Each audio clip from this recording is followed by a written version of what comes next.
The early morning sun cast a golden glow over the modest neighborhood of Brooksville, a small but bustling town where community ties ran deep. At the heart of it all was Jamal Carter, a 32-year-old black man with an unwavering sense of integrity and an infectious laugh that could lighten even the heaviest of days. He stood at 6 feet tall, his broad shoulders carrying the weight of responsibility with quiet confidence.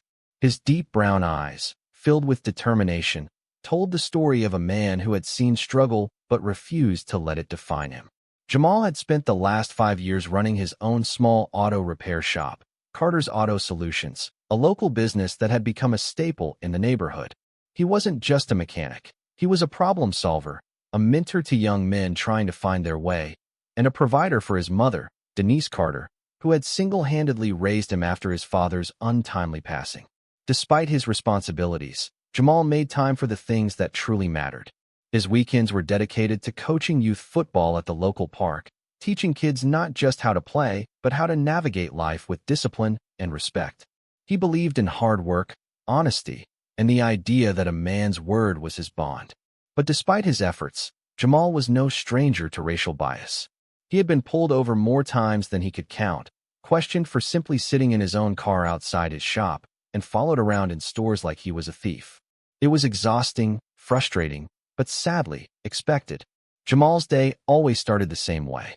5:30 a.m. sharp, his alarm would buzz, and he would stretch his tired muscles before heading to the kitchen. His mother, now in her late 50s, was usually up before him, humming gospel hymns as she prepared breakfast. "Morning, Ma," Jamal greeted, pressing a quick kiss to her forehead. "Morning, baby. You got a long day today?" she asked, setting down a steaming plate of eggs and grits. "Same as always," he chuckled. "A couple of tune-ups, then practice with the kids." After breakfast, he grabbed his keys and stepped outside. The Brooksville streets were alive. Kids rushing to catch school buses, neighbors exchanging greetings, and the scent of freshly brewed coffee wafting from the cafe on the corner. Jamal loved his community. It wasn't perfect, but it was home. His shop was only 10 minutes away, a modest garage with a bright blue sign that read Carter's Auto Solutions. It wasn't fancy, but it was his, built from the ground up with nothing but sweat, determination, and the few dollars he had saved from working odd jobs after high school. His assistant, Rico, a 22-year-old who had once been on the wrong path but found purpose under Jamal's guidance, was already at work when he arrived. "Morning, boss," Rico called, wiping grease from his hands. "We got a full schedule today." Jamal smirked. "Then let's get to it." Brooksville was a town of contrasts. On one side, there were hardworking people like Jamal, striving every day to make a decent living.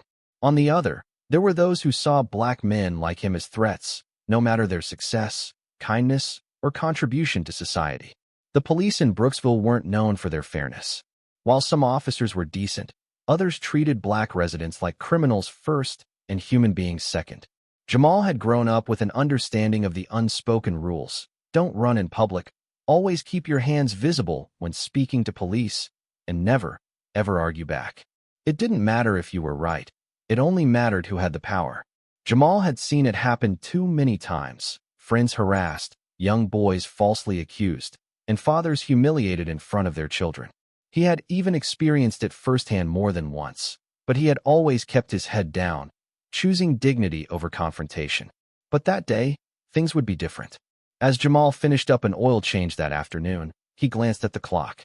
4:30 p.m., just in time to grab a snack before heading to football practice. Wiping his hands on a rag, he tossed his keys in his pocket and locked up the shop. He barely made it 2 blocks before he saw the flashing red and blue lights in his rearview mirror. His stomach sank. He had done nothing wrong. Pulling over, he let out a slow breath, gripping the steering wheel as 2 officers approached his car. He had no idea that this moment, this ordinary traffic stop, would change his life forever. Jamal's hands remained firmly on the steering wheel, his heart pounding in his chest. He knew the rules. Don't move too fast, don't reach for anything unless told, and always remain polite. He watched through the side mirror as 2 officers approached, one on the driver's side and the other circling around to the passenger door. The officer nearest to him was Officer Daniels, a well-known name in Brooksville, particularly among the black community. Daniels had a reputation, A cop who pushed boundaries, enjoyed intimidation, and never let a black man go without making him sweat first. The second officer, Officer Miller, was younger, with a clean-shaven face that made him look like he was fresh out of the academy. Jamal could tell by the way he moved, hesitant, watching Daniels for cues, that he wasn't the one in charge here. Daniels leaned into the window, his mouth curling into a smirk. "You in a hurry, boy?" he asked, tapping his fingers on the roof of the car. Jamal swallowed the familiar anger rising in his chest. Boy, that word never sat right with him. "No, sir," he said, keeping his tone even. "Just heading to football practice." Daniels raised an eyebrow, glancing at Miller before chuckling. "Football practice, huh? Funny, 'cause we clocked you doing 10 miles under the speed limit. You trying to be sneaky or something?" Jamal frowned. 10 under? That made no sense. He had been driving at a normal pace, just like always. "No, sir. Just driving like I always do." Daniel's smirk widened. "That's so." He tapped the side of the car. "Step out for me." Jamal tensed. "Here we go." Jamal slowly opened the door and stepped out, keeping his hands visible. A few cars passed by, drivers turning their heads, watching the scene unfold. He could already feel the weight of humiliation pressing down on him. Miller patted him down while Daniels took his time walking around the car, inspecting it like it was stolen property. "Got a record?" Daniels asked casually. Jamal clenched his jaw. "No, sir." Daniels chuckled. "Yeah? You sure about that?" Jamal knew the game. Daniels was waiting for a reaction. A twitch, a raised voice, any excuse to escalate things. Miller, still patting him down, spoke up. "He's clean." Daniels ignored him. "Mind if we search the car?" Jamal sighed. He knew his rights. He could refuse. But in Brooksville, refusing meant one thing. Things would only get worse. "You got a warrant?" Jamal asked, keeping his voice calm. Daniel's eyes flickered with amusement. "Oh, we got a smart one here." Miller shifted uncomfortably. It was clear the younger cop wasn't on board with Daniel's tactics. Daniels, growing impatient, leaned in close. "Look, you let us search, and maybe, you get to go on your way." Jamal exhaled slowly. This wasn't about the law. This was about power, and he wasn't going to give them that. "I'd rather not," Jamal said firmly. Daniel's expression darkened. Daniels stepped back and motioned to Miller. "Cuff him." Miller hesitated. "Sir, we don't have." "I said cuff him," Daniels snapped. Jamal felt his stomach drop as Miller reluctantly reached for his wrist. "What am I being arrested for?" Jamal asked, his voice finally betraying his frustration.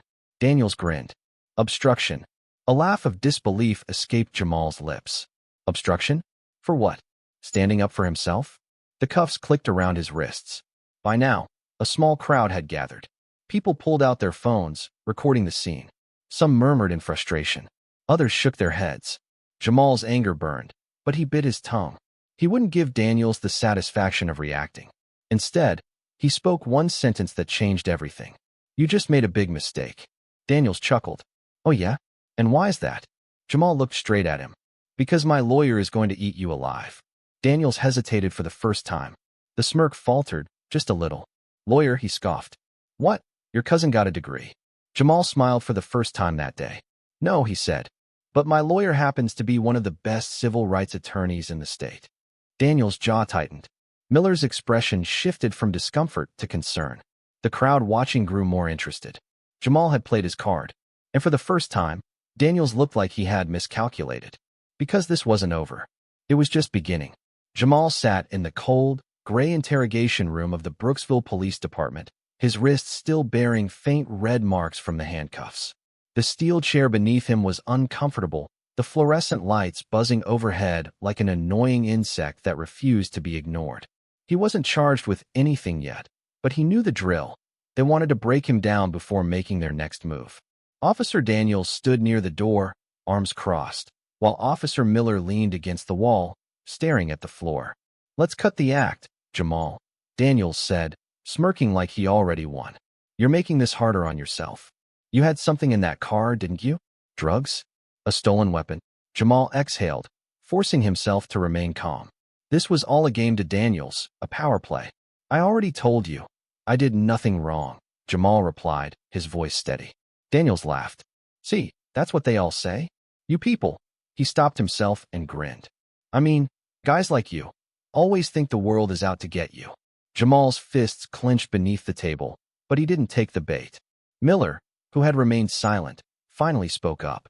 Sir, maybe we should. Daniels shot him a glare. Maybe we should what? Miller hesitated. He looked at Jamal, then back at Daniels, as if debating whether it was worth standing up to his superior. Jamal saw the uncertainty in Miller's face. He knew what was happening. The younger officer wasn't completely comfortable with this, but fear kept him in line. Before Daniels could push further, the door swung open. A woman in a tailored gray suit walked in, her heels clicking sharply against the tile. Her expression was one of quiet fury, her dark eyes locking onto Daniels with pure, unshakable authority. Jamal, she said, her voice calm but firm. We're leaving. Daniels scoffed. And who the hell are you? She placed a leather briefcase on the table and folded her arms. I'm Veronica Lawson, she said, her voice unwavering. His lawyer. Daniels' smirk faltered for the second time that day. Veronica Lawson was not just any lawyer. She was a well-known civil rights attorney, the kind that made officers like Daniels nervous. She pulled out a document and slid it across the table. I'd suggest you read this carefully, she said, her voice controlled but edged with cold fire. That's a formal complaint already submitted to Internal Affairs. I also have witness statements, video evidence from the arrest, and a direct line to the state attorney's office. If you don't release my client in the next 5 minutes, I will ensure that the entire department faces legal repercussions. Daniels huffed out a laugh, but the slight twitch in his jaw betrayed his discomfort. You lawyers love to play hero, don't you? He muttered, snatching up the document. He scanned it quickly, his expression darkening. Miller, still standing off to the side, glanced at Jamal. Jamal could see it now, uncertainty in Miller's eyes. Miller wasn't like Daniels. He might have been complicit in the moment, but he wasn't built for corruption. Daniels tossed the document onto the table. This is a waste of time, he grumbled, but he knew he was cornered. Veronica smiled, but there was no humor in it. Then let him go. Daniels hesitated for a moment before waving a hand dismissively. Fine, get him out of here. Jamal stood, rubbing his wrists as Veronica led him out. But as he reached the door, Daniels' voice called after him. This ain't over. Jamal turned, meeting Daniels' gaze. I know, he said. That's why I'm taking this all the way. Daniels' smirk returned, but this time it wasn't as confident. Outside, as they walked to Veronica's sleek black car, Jamal let out a slow breath. Damn, he muttered. That was just the beginning. Veronica interrupted, unlocking the car. Get in. As they drove, she kept her eyes on the road, speaking with purpose. They violated your rights, Jamal. They targeted you because of your race, and I won't let that slide. Jamal stared out the window, his mind racing. He'd experienced racism before, but this was different. This time, he wasn't just another black man getting pushed around. This time, he had powerful people fighting for him. By the next morning, the incident had exploded online. A local activist group had shared the video, which quickly gained traction.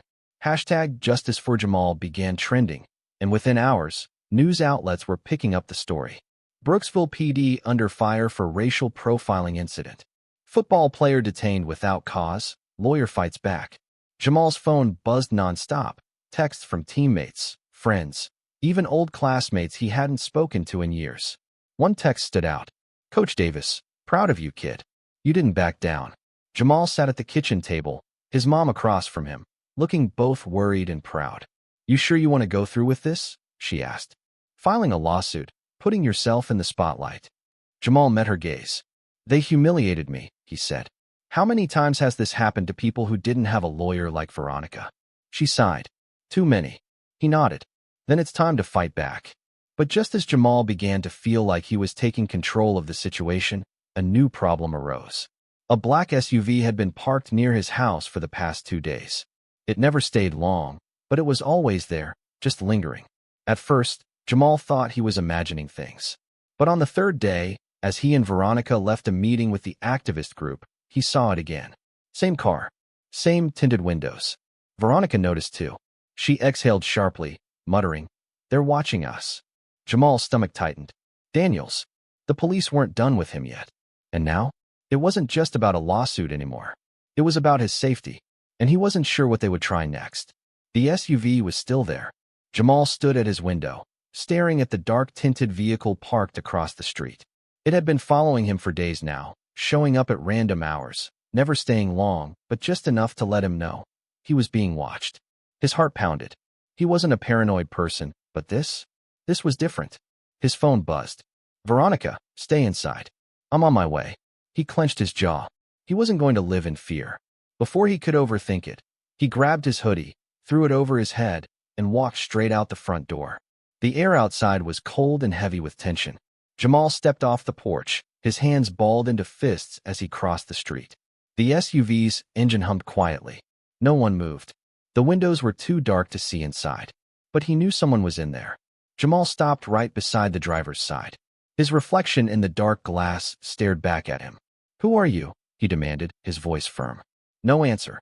He placed his hand against the car door, as if testing its reality, then leaned down to look closer. And that's when the window rolled down.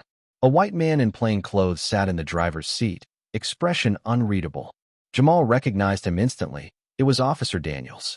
"Evening, Jamal," Daniels said, his voice calm but laced with something dangerous. Jamal didn't flinch. "You got something to say?" Daniels tilted his head, smirking. "I just wanted to check in. Make sure you're doing okay." Jamal scoffed. "Yeah? That why you've been parked outside my house?" Daniels chuckled. "Relax. I'm just looking out for you." Jamal saw the game he was playing. The intimidation, the unspoken threat. But he refused to let Daniels see him sweat. "Let me guess," Jamal said, his voice steady. "You're hoping I'll get scared and drop the lawsuit?" Daniels exhaled through his nose, his smirk never faltering. "I don't know what you're talking about." Jamal nodded, stepping back. "Then you won't mind if I record this conversation." He pulled out his phone, holding it up deliberately. Daniel's smile faded slightly. "I'd be careful if I were you, kid," Daniels said, voice dropping an octave. "Things have a way of escalating." Jamal's blood ran cold. He knew exactly what that meant. But before he could respond, another set of headlights flashed behind them.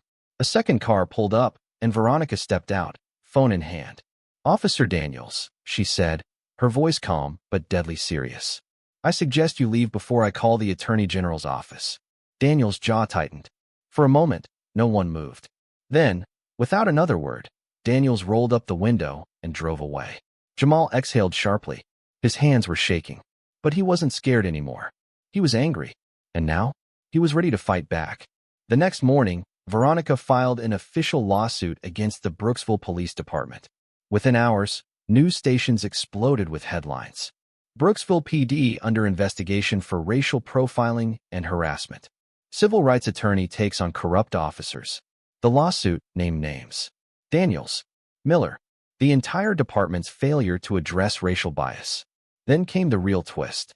An anonymous tipster, Officer Miller himself, leaked internal emails to the press.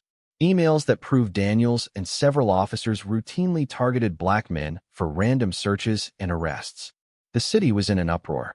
Protests erupted overnight, with activists demanding justice. Daniels was placed on immediate leave, and the police chief was forced to make a statement. "This department does not tolerate misconduct," he said stiffly, but no one believed him. Jamal watched it all unfold from his TV, his heart pounding. He had started this fight just trying to defend himself. But now, he was part of something bigger than himself.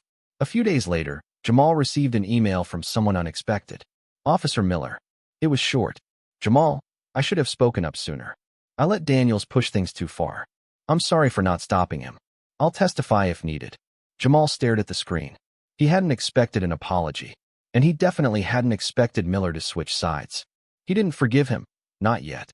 But for the first time, he felt like the truth was finally coming to light.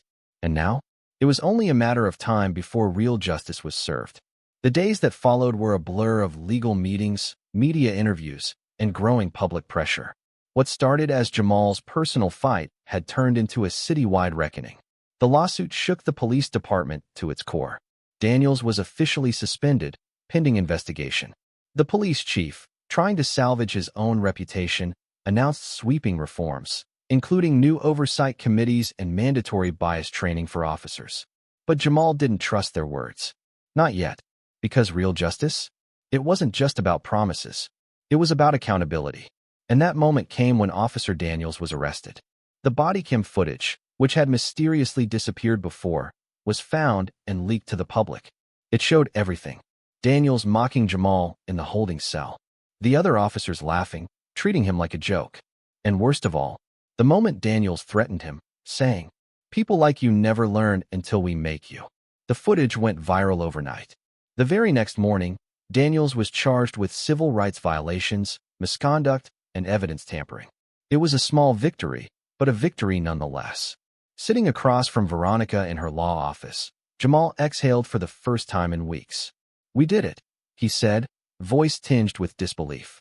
Veronica smiled. "No, you did it. You stood your ground. You made this happen." Jamal looked down at his hands, the same hands he once thought were powerless. But now he knew better. "Other people go through this every day," he said quietly. "People who don't have a lawyer like you, who don't have video proof." Veronica leaned forward. "Then let's help them." Jamal blinked. "What? You want to make a difference, right?" she asked. "Then do it. Speak out. Work with civil rights groups. Educate people on their rights. You don't have to be a lawyer to fight injustice." Jamal's mind raced. For so long, he thought his only goal was survival. But now he had a mission. A month later, Jamal stood in front of a packed auditorium, microphone in hand.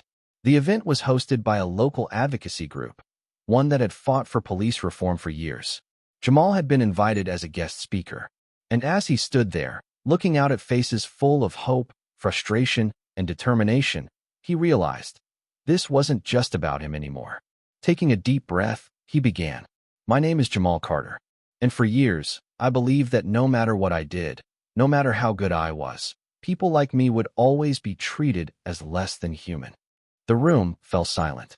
He tightened his grip on the mic. "But today, I know that's not true. Because when we stand together, when we fight back, they don't get to define us. We define ourselves." The crowd erupted in applause. And Jamal? For the first time in his life, he felt free. That night, Jamal walked home under the glow of the streetlights. For the first time in weeks, there was no police car waiting outside his house. No SUV with dark-tinted windows. Just peace. His phone buzzed. A message from Veronica. "Veronica, we start filing motions tomorrow. Ready for round 2? Jamal smiled. The fight wasn't over. But now, he wasn't afraid of it. Because he wasn't just a victim anymore. He was a warrior.